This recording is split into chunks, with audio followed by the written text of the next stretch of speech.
Axis, thesis. এই ধরনের শব্দগুলোর plural form কি? প্রায় আমরা পরীক্ষায় কিন্তু এই শব্দগুলো পাই এবং তার প্লুরাল ফর্ম নিয়ে আমরা একটু ঝামেলায় পড়ে যাই, কারণ এই শব্দগুলো আসলে সাধারণ কোনো ইংরেজি শব্দ নয়। অ্যাক্সিস এবং থিসিস এই শব্দগুলো গ্রিক বা ল্যাটিন থেকে এসেছে।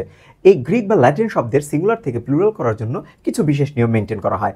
যেমন যেই শব্দগুলো শেষে আইএস বা এই ধরনের থিসিস, অ্যাক্সিসের মতো আইএস রয়েছে, তাদের প্লুরাল করার জন্য ব্যবহার করা হয় আইএস এর পরিবর্তে ইএস, অর্থাৎ অ্যাক্সিস থেকে অ্যাক্সেস এবং থিসিস থেকে থিসিস। এই ধরনের শব্দ কি শুধু এই দুইটাই আছে? উত্তর হলো না। আরও কিছু শব্দ আছে যেই শব্দগুলো প্রায় আমাদের পরীক্ষায় এসে থাকে এবং সেগুলোর প্লুরাল করার জন্য আইএস থেকে ইএস এ রূপান্তর করতে হয়। তাহলে চলুন আমরা একটু দেখে আসি সেই শব্দগুলো।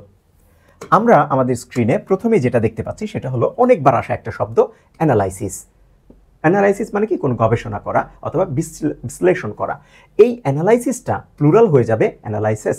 আচ্ছা, আমি উচ্চারণের সুবিধার জন্য, বোঝার সুবিধার জন্য আমি এই ইএসকে এস বলে উচ্চারণ করব।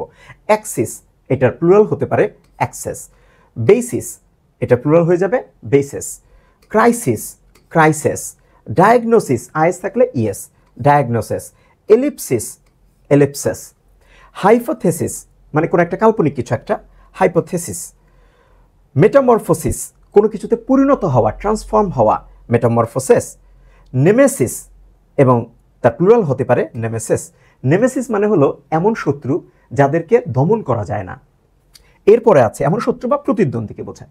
এরপর আছে নিউরোসিস, অর্থাৎ নিউরন বা মস্তিষ্কের কোনো একটা প্রবলেম বা ওই ধরনের কোনো একটা অসুখ। নিউরোসিস, এটা থেকে প্লুরাল হলো নিউরোসিস।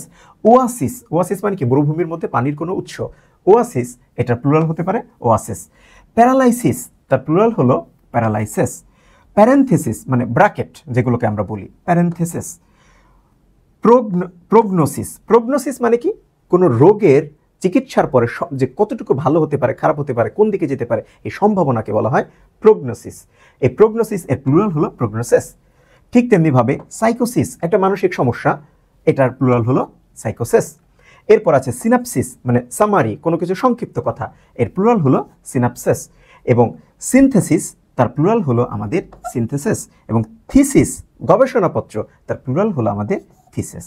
তার মানে এখান থেকে আমরা দেখলাম যে কোনো শব্দে যদি আমাদের শেষে আইএস থাকে তাহলে এটা হবে সিঙ্গুলার, এবং এই শব্দগুলো ইএস দিয়ে আমাদেরকে কি করতে হবে? প্লুরাল করতে হবে। আর এই কথাগুলো কার জন্য প্রযোজ্য? কিছু ল্যাটিন আর গ্রিক শব্দের জন্য প্রযোজ্য। তাহলে সেই ল্যাটিন বা গ্রিক শব্দ কোনগুলো সেটা কিন্তু আমার স্ক্রিনে দেওয়া আছে। এই শব্দগুলো এক নজরে যদি আমরা পড়ে ফেলি, ইনশাল্লাহ এগুলো সিঙ্গুলার প্লুরাল নিয়ে আমাদের আর কোনো প্রবলেম হবে না ইনশাল্লাহ।